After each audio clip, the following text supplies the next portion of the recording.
Hi friends, ನಾನು ನಿಮ್ಮ ಶ್ರೀನಾಥ್. ಇವತ್ತಿನ ವಿಡಿಯೋದಲ್ಲಿ ನಾನು ಹುಬ್ಬಳ್ಳಿಯ ಒಬ್ಬ ಲಾರಿ ಡ್ರೈವರ್ಗೆ ಆದ ರಿಯಲ್ ಗೋಸ್ಟ್ ಎಕ್ಸ್ಪೀರಿಯನ್ಸ್ನ ನಿಮ್ಮ ಜೊತೆ ಶೇರ್ ಮಾಡ್ಕೊಳ್ತಾ ಇದ್ದೀನಿ.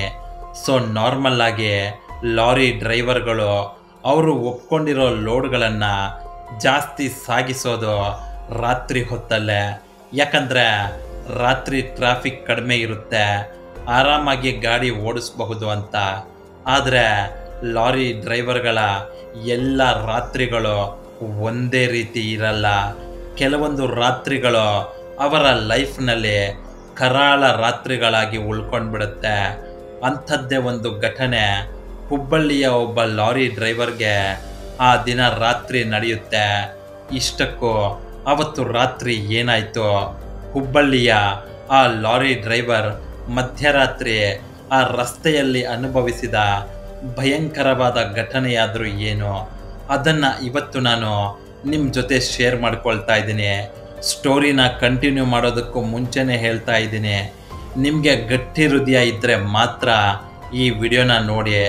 ಈ ಸ್ಟೋರಿ ಸಾವು ಬದುಕಿನ ನಡುವೆ ನಡೆದ ಒಂದು ರಿಯಲ್ ಸ್ಟೋರಿಯಾಗಿದೆ.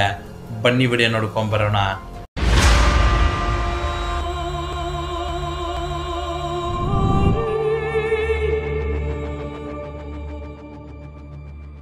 ಸೊ ಇಷ್ಟಕ್ಕೂ ಮಧ್ಯರಾತ್ರಿ ಆ ರಸ್ತೆಯಲ್ಲಿ ರಿಯಲ್ ಗೋಸ್ಟ್ ಎಕ್ಸ್ಪೀರಿಯನ್ಸ್ನ ಪಡ್ಕೊಂಡ ಹುಬ್ಬಳ್ಳಿಯ ಆ ಲಾರಿ ಡ್ರೈವರ್ನ ಹೆಸರು ಜಾಕೀರ್ ಮುಸ್ತಫಾ.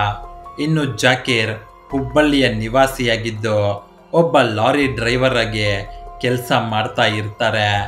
ಜಾಕೀರ್ಗೆ ಈ ಒಂದು ರಿಯಲ್ ಗೋಸ್ಟ್ ಎಕ್ಸ್ಪೀರಿಯನ್ಸ್ ಆಗಿದ್ದು 1998ರಲ್ಲಿ. ಇನ್ನು ನನ್ನ ಜೊತೆ ಜಾಕೀರ್ ಫೋನ್ನಲ್ಲಿ ಮಾತಾಡುವಾಗ ಅವರು ನನಗೆ ಹೇಳಿದ್ದು ಒಂದೇ ಒಂದು ಮಾತು, ಸರ್, ಈ ಸ್ಟೋರಿ ಆದಷ್ಟು ಲಾರಿ ಡ್ರೈವರ್ಗಳಿಗೆ ಮತ್ತು ನೈಟ್ ಜರ್ನಿ ಮಾಡೋರಿಗೆ ಈ ಸ್ಟೋರಿ ತಲುಪಬೇಕು ಸರ್ ಅಂತ ಹೇಳಿದ್ರು. ಯಾಕೆ ಅಂತ ಅವರು ಹೇಳಿದ ಪೂರ್ತಿ ಕಥೆಯನ್ನು ಕೇಳಿದ ಮೇಲೆ ನನಗೆ ನಿಜ ಅಂತ ಅನ್ನಿಸ್ಬಿಡ್ತು. ಅವತ್ತು ರಾತ್ರಿ ಜಾಕೀರ್ಗೆ ಏನೆಲ್ಲ ಆಯಿತು ಅಂದರೆ, ಇವತ್ತು ಅವರು ಬದುಕಿರೋದೇ ಹೆಚ್ಚು. ಇಷ್ಟಕ್ಕೂ ಅವತ್ತು ಜಾಕೀರ್ಗೆ ಏನಾಯಿತು ಅಂದರೆ, ಅದು 1998 ಏಪ್ರಿಲ್ ತಿಂಗಳು. ಜಾಕೀರ್ ಹುಬ್ಳಿಯಿಂದ ಗೋವಾಗೆ ಒಂದು ಟ್ರಿಪ್ನ ಒಪ್ಕೊಂಡಿರ್ತಾನೆ. ಇನ್ನು ಅವತ್ತು ರಾತ್ರಿ ಜಾಕೀರ್ ಜೊತೆ ಹೆಲ್ಪರ್ ಕೂಡ ಇರಲಿಲ್ಲ. ಅವರು ಅವತ್ತು ಒಬ್ಬರೇ ಲಾರಿನಲ್ಲಿ ಲೋಡ್ ತುಂಬಿಕೊಂಡು ಗೋವಾಗೆ ಹೋಗಿ ಆ ಲೋಡನ್ನ ಅನ್ಲೋಡ್ ಮಾಡಿ ವಾಪಸ್ ಬರಬೇಕಿತ್ತು. ಯಾವಾಗಲೂ ಜಾಕೀರ್ ಜೊತೆ ಒಬ್ಬ ಕ್ಲೀನರ್ ಇರ್ತಾ ಇದ್ದ. ಆದರೆ ಈ ಸಾರಿ ಕ್ಲೀನರ್ ಇಲ್ಲದೆ ಜಾಕೀರ್ ಒಬ್ಬನೇ ಗೋವಾಗೆ ಹೋಗಿ ಬರಬೇಕಾಗಿರುತ್ತೆ. ಸೊ ಜಾಕೀರ್ ಅವತ್ತು ರಾತ್ರಿ ಸುಮಾರು 8 ಗಂಟೆಗೆ ಅವರ ಲಾರಿಯಲ್ಲಿ ಲೋಡ್ ತುಂಬಿಕೊಂಡು ಗೋವಾ ಕಡೆಗೆ ಹೊರಡ್ತಾರೆ. ಅವರು ಗೋವಾಗೆ ಹೋಗೋದಕ್ಕೆ ಆಯ್ಕೆ ಮಾಡಿಕೊಂಡಿದ್ದ ರೂಟ್ ಏನಿದೆ, ಅದೊಂದು ಕಾಡು ರಸ್ತೆಯಾಗಿತ್ತು. ಹಗಲೊತ್ತು ಆ ರಸ್ತೆಯಲ್ಲಿ ನಾರ್ಮಲ್ ಆಗಿ ಕಾರ್ಗಳು, ಬೈಕ್ಗಳು, ಲಾರಿ, ಬಸ್ಗಳು ಎಲ್ಲ ಓಡಾಡ್ತಾ ಇತ್ತು. ಆದರೆ ರಾತ್ರಿ ಆದರೆ ಆ ರಸ್ತೆಯಲ್ಲಿ ಗಾಡಿಗಳು ಓಡಾಡ್ತಾನೆ ಇರಲಿಲ್ಲ. ಅಂಥ ಒಂದು ನಿರ್ಜನ ಕಾಡು ರಸ್ತೆಯನ್ನು ಜಾಕೀರ್ ಆಯ್ಕೆ ಮಾಡ್ಕೊಂಡಿರ್ತಾರೆ. ಹೀಗೆ ಜಾಕೀರ್ ತುಂಬಿರೋ ಲೋಡ್ ಲಾರಿನ ಓಡಿಸ್ಕೊಂಡು ಗೋವಾ ಕಡೆಗೆ ಹೋಗ್ತಾ ಇರ್ತಾನೆ. ರಾತ್ರಿ ಸುಮಾರು 10 ಗಂಟೆಗೆ ಜಾಕೀರ್ ಊಟ ಮಾಡೋದಕ್ಕೆ ಅಂತ ಲಾರಿನ ಒಂದು ಡಾಬಾ ಮುಂದೆ ನಿಲ್ಲಿಸ್ತಾನೆ. ಆ ಡಾಬಾದಲ್ಲಿ ಜಾಕೀರ್ ಊಟ ತಿಂದು ಆ ಡಾಬಾದ ಆವರಣದಲ್ಲಿ ಹಾಕಿದ್ದ ಒಂದು ಕಟ್ಟಿಗೆ ಮಂಚದ ಮೇಲೆ 5 ನಿಮಿಷ ರೆಸ್ಟ್ ಮಾಡೋಣ ಅಂತ ಹೇಳಿ ಕೂತ್ಕೋತಾನೆ. ಆ ಡಾಬಾಗೆ ಇನ್ನು ಬೇರೆ ಬೇರೆ ಲಾರಿ ಡ್ರೈವರ್ಗಳೆಲ್ಲ ಊಟ ಮಾಡೋದಕ್ಕೆ ಅಂತ ಬಂದಿರ್ತಾರೆ. ಅವರು ಹಾಗೆ ನಾರ್ಮಲ್ ಆಗಿ ಜಾಕೀರ್ನ ಎಲ್ಲಿಗೆ ಹೋಗ್ತಾ ಇದ್ದೀರಾ, ಯಾವ ರೂಟ್ನಲ್ಲಿ ಹೋಗ್ತಾ ಇದ್ದೀರಾ ಅಂತ ಮಾತಾಡಿಸ್ತಾರೆ. ಅದಕ್ಕೆ ಜಾಕೀರ್, ನಾನು ಗೋವಾಗೆ ಹೋಗ್ತಾ ಇದ್ದೀನಿ, ಗೋವಾಗೆ ಹೋಗೋದಕ್ಕೆ ನಾನು ಇಂಥ ರೂಟ್ನ ಆಯ್ಕೆ ಮಾಡ್ಕೊಂಡಿದ್ದೀನಿ ಅಂತ ಹೇಳ್ತಾನೆ. ಆಗ ಅಲ್ಲಿದ್ದ ಬೇರೆ ಲಾರಿ ಡ್ರೈವರ್ಗಳು ಜಾಕೀರ್ ಕಡೆಗೆ ಸ್ವಲ್ಪ ಗಾಬರಿಯಾಗಿ ನೋಡ್ತಾ, ಏನೋ ನೀವು ಆ ರೂಟ್ನಲ್ಲಿ ಹೋಗ್ತೀರಾ, ಅದು ಇಷ್ಟೊತ್ತಲ್ಲಿ, ಬೇಡ ಬೇಡ, ಬೇರೆ ರೂಟ್ನಲ್ಲಿ ಹೋಗಿ ಅಂತ ಹೇಳ್ತಾರೆ. ಅದಕ್ಕೆ ಜಾಕೀರ್ ಯಾಕೆ ಅಂತ ಕೇಳಿದಾಗ ಅವರು ದೊಡ್ಡ ದೊಡ್ಡ ಕಣ್ಣುಗಳನ್ನು ಬಿಟ್ಕೊಂಡು ತುಂಬ ಗಂಭೀರವಾದ ಧ್ವನಿಯಲ್ಲಿ, ರಾತ್ರಿ ಹೊತ್ತು ಆ ರಸ್ತೆಯಲ್ಲಿ ಹೋಗೋದು ಒಳ್ಳೆಯದಲ್ಲ. ರಾತ್ರಿ ಆದರೆ ಆ ರಸ್ತೆ ಸಾವಿನ ರಸ್ತೆಯಾಗುತ್ತೆ, ಹೋಗಬೇಡ ಅಂತ ಹೇಳ್ತಾರೆ.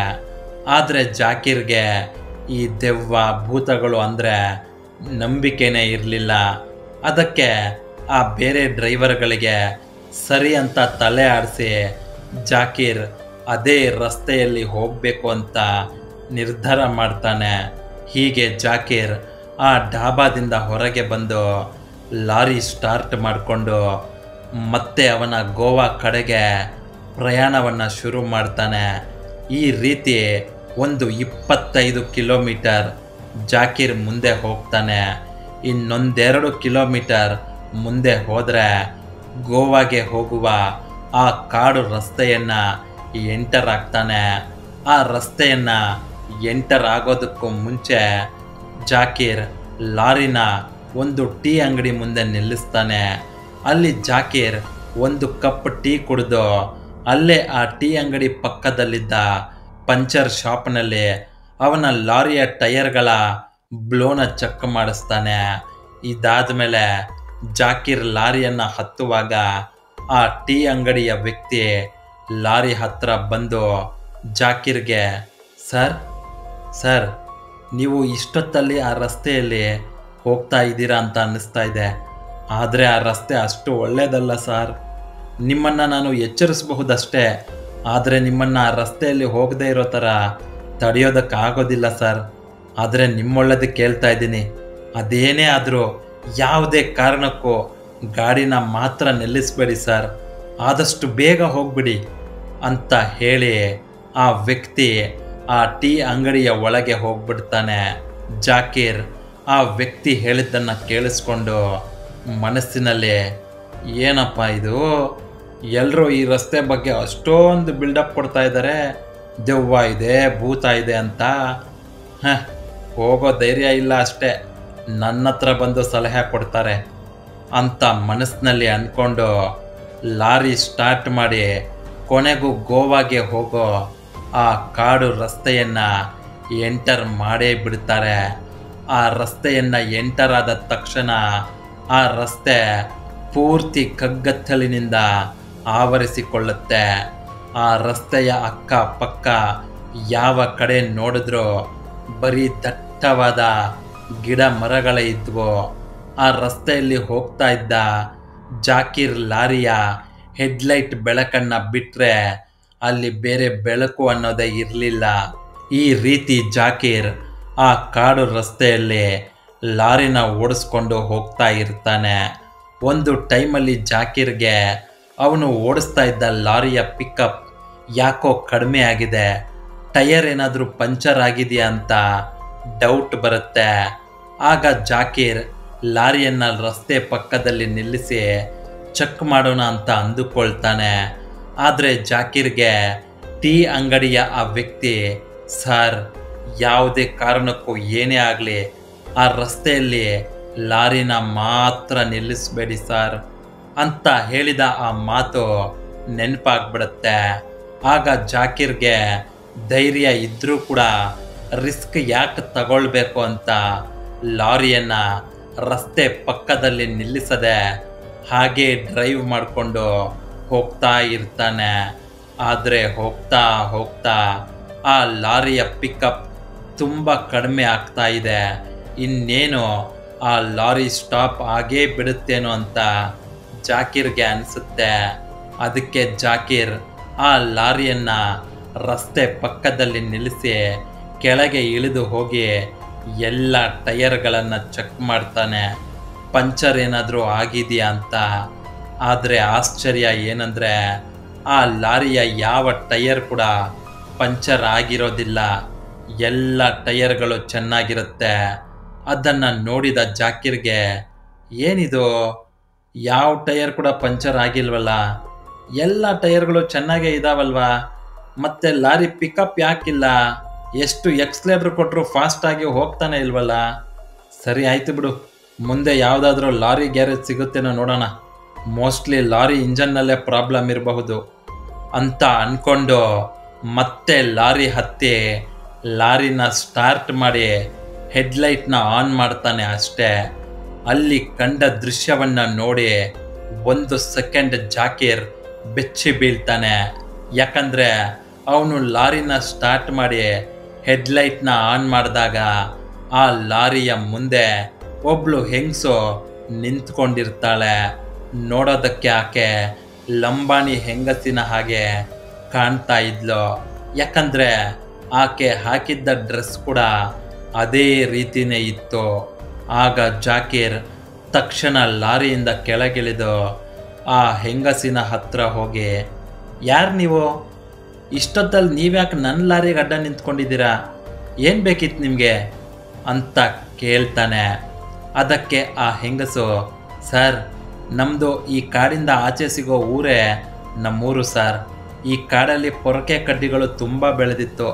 ಅದನ್ನು ಕೊಯ್ಕೊಂಡು ಹೋಗೋಣ ಅಂತ ನಾನು ಮತ್ತು ನಮ್ಮೂರಿನವರು ಬಂದಿದ್ವಿ. ಅವರೆಲ್ಲ ಹೊರಟೋದ್ರು. ನಾನು ಮಾತ್ರ ಇಲ್ಲೇ ಉಳ್ಕೊಂಡ್ಬಿಟ್ಟೆ.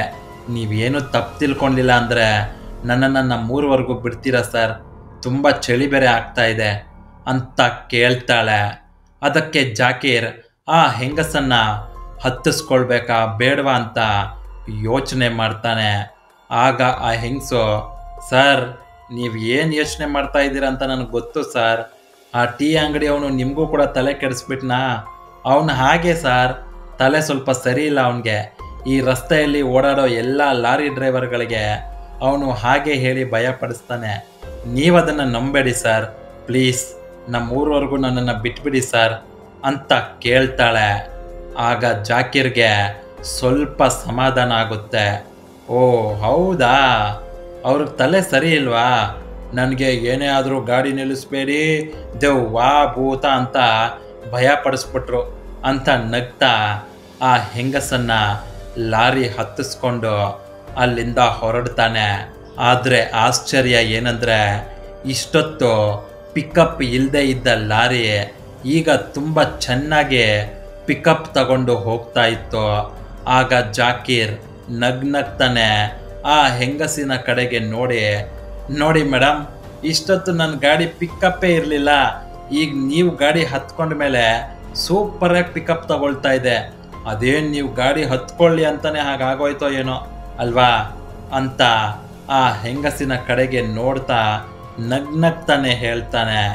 ಅದಕ್ಕೆ ಆ ಹೆಂಗಸು ತುಂಬ ವಿಚಿತ್ರವಾಗಿ ನಗ್ತಾ, ಹಾಗೇನೆ, ನಾವಂದರೆ ಸುಮ್ಮನೆನಾ ಅಂತ ಹೇಳ್ತಾಳೆ. ಇದಾದ ಮೇಲೆ ಆ ಹೆಂಗಸು ತಲೆ ಬಗ್ಗಿಸ್ಕೊಂಡು ಸೈಲೆಂಟಾಗಿ ಆ ಲಾರಿ ಕ್ಯಾಬಿನ್ನಲ್ಲಿ ಜಾಕೀರ್ ಪಕ್ಕದಲ್ಲಿ ಕೂತ್ಕೊಂಡಿರ್ತಾಳೆ. ಈ ಕಡೆ ಜಾಕೀರ್ ಅವನ ಪಾಡಿಗೆ ಅವನು ರಸ್ತೆ ನೋಡ್ತಾ ಲಾರಿ ಓಡಿಸ್ತಾ ಇರ್ತಾನೆ. ಹೀಗೆ 1.25 ಗಂಟೆ ಕಳೆದು ಹೋಗುತ್ತೆ.